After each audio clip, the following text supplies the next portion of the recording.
మీ ఎలాంటి వ్యాపార ప్రకటనలకైనా వెంటనే మా ఛానల్ సంప్రదించండి. అందరికి నమస్కారం, నేను శిరీష. ముందుగా అందరికీ శ్రీ పరాభవనామ సంవత్సర ఉగాది శుభాకాంక్షలు. ప్రస్తుతం మనతో పాటు ఉన్నారు ప్రముఖ ఆధ్యాత్మికవేత్త, జ్యోతిష్య పండితులు భూమానంద స్వామి గారు. గురుగారితో మాట్లాడదాం. నమస్కారం గురుగారు. జై శ్రీరామమ్మ. గురుగారు, విశేషంగా మరి మీకు కూడా ఉగాది శుభాకాంక్షలు అండి. తప్పకుండానమ్మా. మరి ద్వాదశ రాశిలో అయిన సింహరాశి వారికి ఈ సంవత్సరం ఎలా ఉండబోతుంది అంటారు? ఎలాంటి జాగ్రత్తలు తీసుకోవచ్చు అంటారు? ఆర్థిక పరంగా, ఆరోగ్య పరంగా ఈ నవగ్రహాల ప్రభావం ఈ రాశి వారికి ఈ సంవత్సరం ఎలా ఉంటుందంటారు? సింహరాశి వారికి అది స్థిర రాశి. వారికి పరాభవనామ సంవత్సర శుభాకాంక్షలు, గురుదేవుల శుభాశిస్సులు. స్థిర రాశి కాబట్టి మనసు స్థిరంగానే ఉన్నా గుణం మాత్రం సింహం లాగానే పరిగెత్తుతుంది, గంభీరంగా పరిగెత్తుతుంది. స్థిరంగానే ఉన్నప్పటికైనా కేతు సింహరాశి లోపల ఉన్నాడు కాబట్టి వాళ్ళు ఖచ్చితంగా సింహం లాగానే ప్రవర్తిస్తారు. ఈ సంవత్సరం ఆవేశం వస్తే ఆగరు, కోపం వస్తే తట్టుకోరు. దాన్ని కంట్రోల్ చేసుకోవడం అనేది మంచిది సింహరాశి వారి సంవత్సరం తప్పకుండా. మరి విద్యార్థులకు ఎలా ఉంటుందంటారు ఈ సంవత్సరంలో? బుద్ధి స్థిరంగా ఉంటుంది, విద్యార్థులు ముందుకు సాగే ఆస్కారం మాత్రం తప్పకుండా ఉంటుంది. ఉద్యోగ వ్యవస్థలో ఉన్న వారికి ఎలా ఉంటుందంటారు? ఉద్యోగ పరిస్థితిలో ఉన్నటువంటి వాళ్లకు 11వ స్థానం లోపల గురువు ఉన్నాడు కాబట్టి వాళ్ళు ఉద్యోగ పరంగా లాభాలను ఎదుర్కొనేటువంటి అవకాశం మాత్రమే ఉంటుంది. వివాహ యోగం ఉందంటారా ఈ రాశి వారికి? తప్పకుండా వివాహ యోగం ఉన్నదమ్మా. సంతాన యోగం ఉందంటారా? తప్పకుండా సంతానం ఉన్నది, వివాహం ఉన్నది, గృహయోగం ఉన్నది, ధనయోగం ఉన్నది. అన్ని విధాల ముందుకెళ్లేటువంటి యోగాలు మాత్రం తప్పకుండా ఉన్నాయి. మరి ఈ సంవత్సరం సింహరాశి వారి యొక్క కుటుంబ వాతావరణం ఎలా ఉంటుందంటారు? కుటుంబం లోపల ఎంత ఓర్చుకుంటే అంత వీళ్ళు పైకి ఎదుగుతారు. ఆవేశం ఎప్పుడు వచ్చినప్పటికైనా కానీ, ఏ వ్యక్తి అయినప్పటికైనా కానీ ఆవేశాన్ని చాలా కంట్రోల్లో ఉంచుకోవాలా. సింహరాశి వారు ఇంకా కంట్రోల్లో ఉంచుకోవాలా. వీళ్ళు ఎంత కంట్రోల్లో ఉంచుకుంటే వీళ్ళంతా ముందుకెళ్ళేటువంటి అవకాశం ఉంటుంది. సింహంలాగా ప్రవర్తిస్తే మాత్రము ధనము కానీ అన్నీ కూడా గోవింద మాయమైపోతాయి, నష్టపోతారు. మరి సినీ కళాకారులకు ఎలా ఉంటుందంటారు? సినీ కళాకారులకు అద్భుతంగా రాణిస్తారు. స్థిర రాశి కాబట్టి ఖచ్చితంగా రాణిస్తారు. కొత్త అవకాశాలు వస్తాయంటారా? కొత్త అవకాశాలు తప్పకుండా వస్తాయి. మరి రాజకీయ రంగంలో ఉన్న వారికి ఎలా ఉంటుందంటారు? రాజకీయ రంగం లోపల ఉన్నటువంటి వారు ప్రత్యర్థులను శత్రుత్వం పెంచుకునేటువంటి ఆస్కారం మాత్రం ఉంటుంది. ప్రత్యర్థుల మీద శత్రుత్వం పెంచుకొని ప్రత్యర్థులను మోసం చేయాలా, ప్రత్యర్థుల కంటే మనం ఎదిగిపోవాలా, రాజకీయం లోపల అనేటువంటి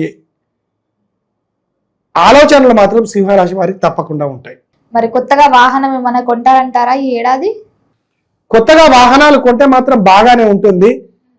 కానీ 7వ స్థానం లోపల కుజుడు ఉన్నాడు, 7వ స్థానం లోపల రాహు ఉన్నాడు కాబట్టి వాహనాలు ఎంత జాగ్రత్తగా నడుపుతూ పోతుంటే వీళ్ళకంత బాగుంటుంది. మరి ఈ సంవత్సరం వీరికి కలిసి వచ్చేది ఏంటంటారు? ఈ సంవత్సరం వీరికి బుద్ధి స్థిరంగా ఉంచుకుంటే మాత్రం అన్ని కలిసి వస్తాయి. బుద్ధి హద్దు దాటితే మాత్రము కష్టాలు ఎదురవుతాయి. ప్రేమ వివాహాలు జరుగుతాయంటారా? ప్రేమ వివాహాలు తప్పకుండా జరుగుతాయి. గురువు 11వ స్థానం లోపల ఉన్నాడు కదా బేటి, ప్రేమ వివాహాలు తప్పకుండా జరుగుతాయి. మరి ఎవరైనా విదేశాలకు వెళ్ళాలి, అక్కడ చదువుకోవాలి లేదా ఉద్యోగం చేయాలి అనుకునే వారికి విదేశీ యోగం ఉందంటారా? విదేశీ యోగం కూడా ఉన్నది. విదేశీ యానం తప్పకుండా కలిసి వచ్చే ఆస్కారంగా మాత్రం ఉంటుంది. మరి ముఖ్యంగా రైతులకు ఎలా ఉంటుందంటారు? రైతులకు కూడా బాగానే ఉంటుంది. రైతులకు బాగానే ఉంటుంది, విదేశస్తులకు బాగానే ఉంటుంది.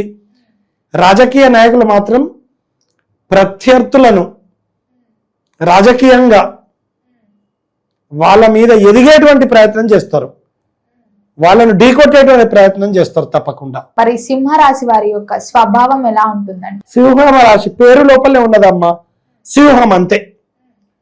వాళ్ళ మనసు కూడా సింహం లాగానే ఉంటుంది. ఈ సంవత్సరం వీళ్ళు పెట్టుబడులు కానీ కొత్తగా ఏదైనా వ్యాపారం స్టార్ట్ చేద్దాం అనుకుంటే చేయొచ్చు అంటారా? వ్యాపారం చేయొచ్చు, పెట్టుబడులు పెట్టొచ్చు, బిజినెస్లు చేయొచ్చు.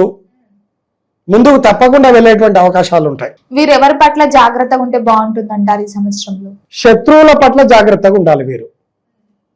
వీరు ఒకటి అనుకుంటే శత్రువులు ఒకటి అనుకుంటారు, శత్రువులు ఒకటి అనుకుంటే వీరు ఒకటి అనుకుంటారు. ప్రత్యర్థుల నుంచి వీళ్లకు ప్రమాదాలు మాత్రం పొంచి ఉంటాయి తప్పకుండా. మరి ఈ సంవత్సరంలో వీరికి ఏమైనా గవర్నమెంట్ జాబ్స్ తగ్గే ఛాన్సెస్ ఉన్నాయంటారు? గవర్నమెంట్ జాబ్స్ తలుగుతాయి, గృహయోగం ఉంటుంది, వాహన యోగం ఉంటుంది, విదేశీ యానం ఉంటుంది, స్వదేశం లోపల కూడా పలుకుబడి కూడా ఉంటుంది. గత సంవత్సరం నుంచి ఎవరైతే కోర్టు కేసులని, కుటుంబంలో కలహాలని బాధపడుతుంటారు కదా, మరి ఈ సంవత్సరం వాటి నుంచి రిలీఫ్ అవుతారంటారా? కోర్టు కేసులు, కుటుంబ కలహాల నుండి వీళ్ళు తప్పకుండా విముక్తి పొందేటువంటి ఆస్కారం మాత్రం ఉన్నది. మరి రైతులకు ఎలా ఉంటుందంటారు ఈ ఏడాది? రైతులకు కూడా బాగానే ఉంటుంది. సప్తమం లోపల కుజుడు ఉన్నాడు కాబట్టి భార్యాభర్తలు కొంత గొడవలు జరిగేటువంటి ఆస్కారం మాత్రం ఉంటుంది. దాని విషయం లోపల జాగ్రత్త పడాలి. సప్తమం లోపల రాహు ఉన్నాడు కాబట్టి దాని విషయం లోపల జాగ్రత్త పడాలి.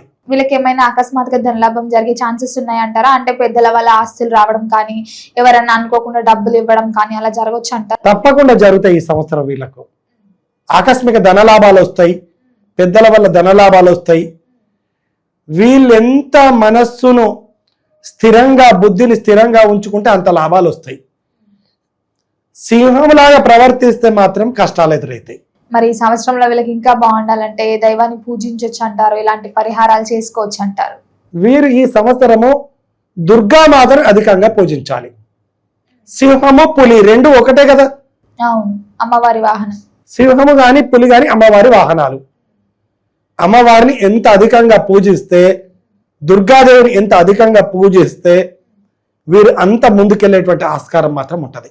మరి ఎలాంటి దాన ధర్మాలు చేస్తే బాగుంటుంది అంటారు? వీరు బ్రాహ్మణులకు కానీ, తర్వాత ఆడబిడ్డలకు కానీ, దిక్కులేనటువంటి వాళ్ళకు కానీ పసుపు వస్త్రాలు గురువారం రోజు దానం చేయాలి. గురుబల కోసమా? గురుబలం కోసం. గురుగారు, మరి మొత్తం మీద ఈ సంవత్సరంలో సింహరాశి వారికి ఎలా ఉండబోతుంది, ఎలాంటి జాగ్రత్తలు తీసుకోవాలో తెలియజేసినందుకు ధన్యవాదాలండి. జై శ్రీరామమ్మ.